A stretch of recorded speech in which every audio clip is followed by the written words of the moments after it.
twebaza nnyo gavumenti okulaba bagenda okuleeta ekiteeso mu paliamenti ku nkyukakyuka ya electoral reforms. Era tusaba nnyo Mao, Minister wa Constitutional Affairs, bintu bibiri babiteeke ki mu nkyukakyuka ezo.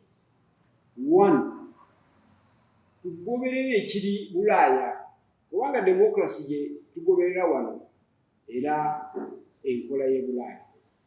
Ekiri Britain, ekiri Germany, ekiri Italy, ekiri Australia, ekiri New Zealand, ekiri Spain, ekiri Denmark, ekiri Sweden, Finland, Norway, amawanga ago gonna tebalonda president direct. President ajja oba prime minister ng'avudde mu kibiina kya majority mu parliament.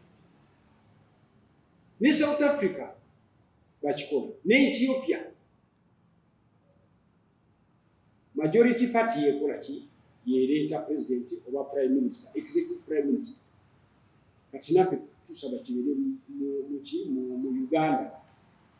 Siraba lwaki president oba candidate ku kifo kya president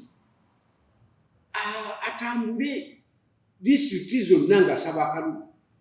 That is 134 districts. Venue nyingi. First of all, eba problem ya insecurity y'abakandidate. Okuba meeting nyingi ngezo. Kyokubiri, tekiyamba teri kyekiyamba. Abazungu batugamba tugobere democracy, kale katugobere yaabwe, yeeyo yaabwe. Ekyo kimu. Kati nsaba kintu ekyo kibeere mu debate. Kyokubiri, nsaba abakansala babeere na level of education. Kubanga olaba kansala ali mu kanso tasobola kwogera Luzungu.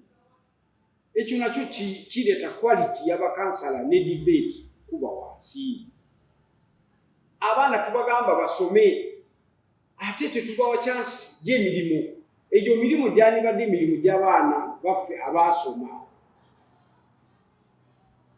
Abataasoma basigale ku LC1 ne LC2 nabo bayiyawo. Naye bakansala balina okuba na level of education.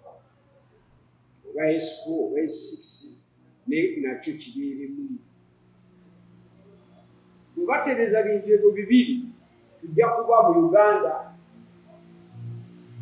tufunye tugenze ku level endala.